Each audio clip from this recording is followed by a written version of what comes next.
मुअज़्ज़ज़ सामिईन व नाज़रीन, अस्सलामु अलैकुम वरहमतुल्लाहि वबरकातुहू।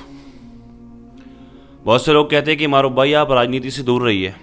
मैं कोई इलेक्शन नहीं लड़ रहा हूँ, राजनीति से दूर रहिए। मतलब ये जो मैं वीडियो पोस्ट करता हूँ, जो मैं कोशिश करता हूँ एक पैगाम देने की, आवाम तक सही बात पहुँचाने की, तो इस तरह की अगर कोई राजनीति से जुड़ी हुई कोई ख़बर अगर मैं आप लोगों तक पहुँचाता हूँ तो कई लोग ऐसे भी मिलते हैं जो कहते हैं कि आप राजनीति से दूर रहिए। क्या राजनीति से दूर रहिए? राजनीति में नहीं है हम कोई इलेक्शन नहीं लड़ रहे हैं, ना हम किसी को सपोर्ट करते हैं। हम उसको सपोर्ट करते हैं जो हमें सपोर्ट करता है, जो मुसलमानों के हक़ की आवाज़ उठाता है, हम उसको सपोर्ट कर रहे हैं। तो इससे कोई मतलब नहीं है कि मैं राजनीति से कोई लेना देना नहीं है। और मेरी अक्सर जो वीडियो होती है उसमें एक अच्छा पैगाम होता है। मैं कोशिश करता हूँ कि एक अच्छा पैगाम पहुँचाने की आवाम तक, लोगों तक। लिहाजा आज मैं ख़ास करके मुखातब हूँ महाराष्ट्र के लोगों से, वहाँ के वो गयूर मुसलमान जो 10-12 सालों से जुल्म ज़्यादतियाँ देखते चले आ रहे हैं। अब ये वक्त है नशे से निकल करके होश के नाखून लेने का और अपना नुमाइंदा चुनने का। वैसे तो बहुत सी पार्टियां मैदान में उतरी हैं और उन्होंने ये ठान रखा है कि हम मुसलमानों को विधानसभा तक, पार्लियामेंट तक पहुंचने ही नहीं देंगे। ठान रखा है उन्होंने। बहुत से मुसलमानों को पैसे दे दे करके खड़े कर दिया जाता है और बहुत से समझदार लोग समझते भी हैं इसको, लेकिन बहुत से लोग ऐसे ना समझ जो समझ नहीं पाते हैं इनकी चालाकियों को, इनकी मक्कारियों को नहीं समझ पाते हैं और वो अपना वोट ज़ाया कर देते हैं। लिहाजा ये ना समझिए आप कि 2-4 विधायक अगर जीत गए, 4-6 अगर 8-10 विधायक जीत गए तो उससे क्या होगा। नीतीश कुमार साहब की पावर देख लिया आपने, कितने एमपी हैं उनके पास में, और जो नायडू साहब हैं उनके पास में कितने एमपी हैं, उनकी पावर देख लिया। आज क्या आलम है उनकी ताकत का, क्या आलम है उनकी आज पावर का, आप बखूबी जानते हैं अच्छे तरीके से क्या आलम है उनकी पावर का आज। लिहाजा आज आपके पास मौका है। असदुद्दीन ओवैसी साहब, बैरिस्टर असदुद्दीन ओवैसी साहब बहुत ज़्यादा सीटों पर नहीं लड़ रहे हैं, 14-15 सीटों पर लड़ रहे हैं, तो उनको आप उन जगहों पर कामयाब करिए जहाँ से वो लड़ रहे हैं। बाकी आप गठबंधन को जिताइए। और हम अच्छे तरीके से जानते हैं अगर जो दूसरी पार्टियां भी वहाँ पर अगर पहुँच रही हैं मुसलमानों को, चाहे वो अखिलेश यादव ही क्यों ना हो, अगर वो मुसलमानों को वहाँ पर टिकट दे रहे हैं तो हम इसी इलाके से हैं, मुरादाबाद रामपुर के पास के ही हैं अल्हम्दुलिल्लाह। हमने देखा, हम अच्छे तरीके से जानते हैं कि मुरादाबाद मुस्लिम बाहुल्य इलाका है, वहाँ पर क्यों मुसलमानों को टिकट नहीं दिए जाते हैं, तो वहाँ पर मुसलमानों को टिकट दिए जा रहे हैं। वहाँ पर उन्होंने सोच रखी है, ठान रखी है, मुसलमानों को जीतने ही देना है, पार्लियामेंट तक, विधानसभा तक मुसलमानों को पहुँचने ही नहीं देना है, ठान रखी है ये। हाँ, अब ये हमें और आपको समझने की ज़रूरत है मेरे अजीज़। अपने वोट की वैल्यू समझें, इनकी चालाकियों को, इनकी मक्कारियों को समझने की ज़रूरत है अच्छे तरीके से। अपने वोट को ज़ाया ना जाने दें, अपने वोट की कीमत को समझें और वोट ज़रूर करें, हर हाल में वोट करें। महाराष्ट्र के, खासकर महाराष्ट्र के लोगों से मैं मुखातब हूँ इस वक्त में, इसलिए मैंने इस वीडियो को पोस्ट किया। मैंने अपना ये फ़र्ज़ समझा, फ़र्ज़ समझा मैंने कि बहुत से लोग ये कहते हैं कि आप राजनीति से दूर रहिए। मुझे कोई फ़र्क नहीं पड़ता है, ना ही मैं किसी राजनीति को इलेक्शन लड़ा रहा हूँ मैं, ना ही कोई किसी को जाके किसी नेता को मैं सपोर्ट कर रहा हूँ। मैं उन लोगों को सपोर्ट कर रहा हूँ जो हमारे लिए आवाज़ उठाते हैं। मैं तो ये चाहूँगा कि इम्तियाज़ जलील साहब जैसे लोग, वारिस पठान जैसे लोग जो मुसलमानों के हक़ की आवाज़ उठाते हैं, जो हुज़ूर सल्लल्लाहु अलैहि वसल्लम के शान में जब गुस्ताखी भरी बातें की जाती हैं, तो ये जो नामूस रिसालत की लिए आवाज़ हक़ बुलंद करते हैं, तो इनको पार्लियामेंट तक भी पहुंचना चाहिए, इनको विधानसभा तक भी पहुंचना चाहिए मेरे अजीज़। मैं तो ये चाहूँगा। अब आप बाकी अच्छे से समझदार हैं, समझ सकते हैं। एक वीडियो इम्तियाज़ जलील साहब की आई है मेरे पास, मैंने चाहा चंद बातें आप लोगों से कर ली जाएँ और इस वीडियो को आप लोगों तक शेयर कर दिया जाए। आप देखें किस कदर इम्तियाज़ जलील साहब को फंसाने की, मतलब हराने की साजिशें हो रही हैं, किस तरह कोशिशें की जा रही हैं।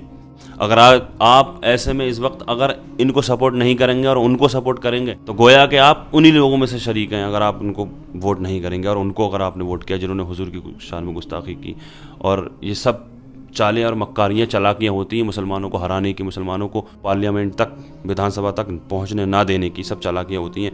लिहाजा इस वीडियो को आप देख लें। इम्तियाज़ जलील साहब का एक बयान है मेरे पास, इसको सुन लें आप। आदाब, नमस्कार। एक बार फिर से इलेक्शन आ चुका है। मैं इस मौके के ऊपर सबसे पहले तो शहर के, ज़िले के तमाम लोगों का धन्यवाद देता हूँ, शुक्रिया अदा करता हूँ जिन्होंने मुझे ये मौका दिया कि पिछले 10 साल आप लोगों के साथ रहूँ, आप लोगों के लिए जितना हो सकता है मुझसे वो काम कर सकूँ। 2014 से 2019 के अंदर आप लोगों ने मुझे MLA बनाया, 2019 से 2024 तक आपने मुझे मेंबर ऑफ पार्लियामेंट बनाकर भेजा। पिछला जो एमपी का इलेक्शन था वो मैं हार गया। मैं पूरी जिम्मेदारी के साथ ये कहता हूं कि यहाँ की जनता, यहाँ की आवाम ने मुझे नहीं हराया था, बल्कि सत्ता में बैठे वो लोगों की जो बेईमानी की दौलत थी, जो पैसे की बारिश की गई थी, उसकी वजह से मेरी हार हुई थी। खैर, लोकतंत्र है, हमारा इलेक्शन सिस्टम अगर बना हुआ है तो जनता का जो भी फैसला था हम सर आंखों पर लेते हैं। अब एक बार फिर से चुनाव आया है और उस चुनाव के अंदर मैं एक बार फिर से आप लोगों के बीच में आया हूं।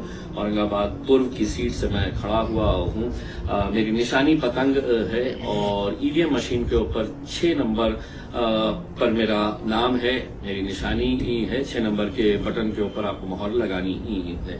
एक बात मैं ये कहना चाहता हूं, जैसे जैसे इलेक्शन करीब आता है तो झूठ, फरेब, बेईमानी, फेक वीडियोस बनाए जाते हैं, सोशल मीडिया के ऊपर गलत गलत तरह के पोस्ट बनाए जाते हैं और उसे सर्कुलेट किया जाता है। तो मैं तमाम लोगों से ये अनुरोध करना चाहता हूं कि जो भी आप वीडियोस या फोटोज देख रहे हैं, जो भी सोशल मीडिया के ऊपर वायरल किया जा रहा है, दरअसल हकीकत यह है कि भारतीय जनता पार्टी के जो उम्मीदवार मेरे विरोध में खड़े हुए हैं, उन्होंने एक बहुत बड़ी एजेंसी को हायर किया है, जिसको वो लाखों नहीं बल्कि करोड़ों रुपया है तो उनको दिया जा रहा है कि किसी भी हालत के अंदर ये हमारा काम करना है कि हमारे जितने विरोधी हैं उनको किस तरीके से बदनाम किया जा सकता। तो लगातार 2 दिन से आप देख रहे होंगे सोशल मीडिया के ऊपर गलत गलत तरह की पोस्ट आ रही है और बदनाम करने की कोशिश की जा रही है।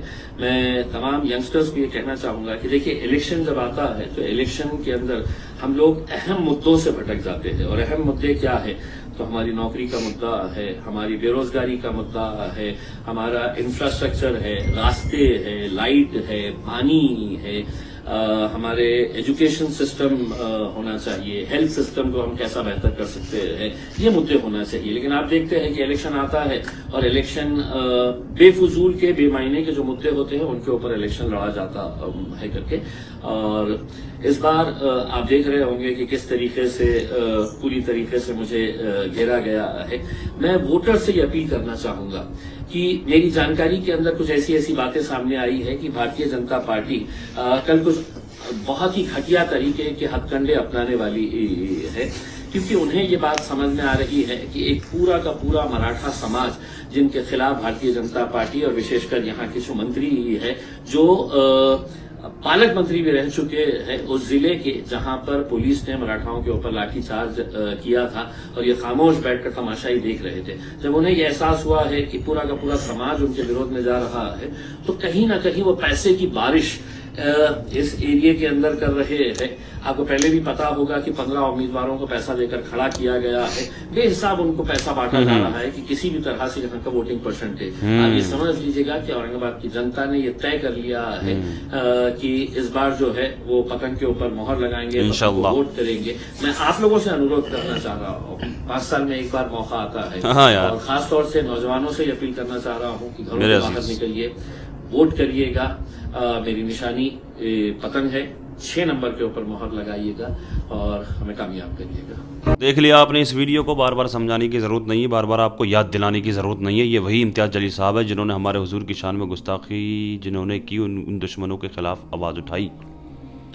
ये वही है जो मुसलमानों के हक़ की आवाज़ें बुलंद करते हैं। बार बार याद दिलाने की ज़रूरत नहीं है। अगर आप इस वक्त में इनको सपोर्ट नहीं करेंगे तो आप फिर उनमें से, गोया कि आप उनमें से शरीक हैं जिन्होंने गुस्ताखियाँ की, जो मुसलमानों पर जुल्म करते हैं। और इनकी चालाकियों को, इनकी मक्कारियों को समझने की ज़रूरत है मेरे अजीज़। अपना वोट ज़ाया ना करें, समझने की कोशिश करें, वोट ज़रूर करें और सोच समझ करके करें। और बाकी आप इंडिया गठबंधन को जिताइए, लेकिन जिस जगह पर ओवैसी साहब किसके कैंडिडेट उतरे हुए हैं उन जगहों पर आप बहकने की ज़रूरत नहीं है। बहकावा में ना आए बिल्कुल भी। आप ओवैसी साहब के कैंडिडेट को ही सपोर्ट करें। आप ये ना देखें कि इंडिया गठबंधन से कौन है वहाँ पर, क्योंकि ऐसी जगहों पर मुसलमानों को टिकट दिए जाते हैं और दूसरी जगहों पर देखा जाता है दूसरे राज्यों में वहाँ पर मुसलमानों को टिकट क्यों नहीं दिए जाते। इस सारा सर चालाकी है और समझने की ज़रूरत है। अल्लाह की बारगाह में दुआ है, अल्लाह तबारक व तआला जो मुसलमानों के हक़ की आवाज़ें उठाती हैं उनको कामयाबी नसीब फरमाए। अल्लाह पाक दुनिया के तमाम मुसलमानों की इज़्ज़त व आबरू की, जान और माल की हिफाजत फरमाए।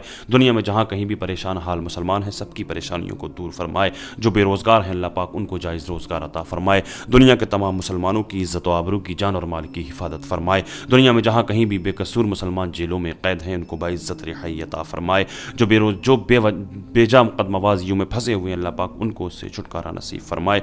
जो बे औलाद हैं अल्लाह पाक उनको नेक सालिह औलाद अता फरमाए। जो साहिब औलाद हैं उनकी औलादों को नेक सालिह बनाए। अल्लाह तबारक व तआला जिन भाइयों बहनों के रिश्ते नहीं हो रहे हैं अल्लाह पाक नेक रिश्ते अता फरमाए। आका के सदक़े में मेरी दुआओं को अल्लाह पाक अपनी बारगाह में कबूल फरमाए। आमीन या रब्बल आलमीन। अस्सलामु अलैकुम व रहमतुल्लाहि व बरकातुहू।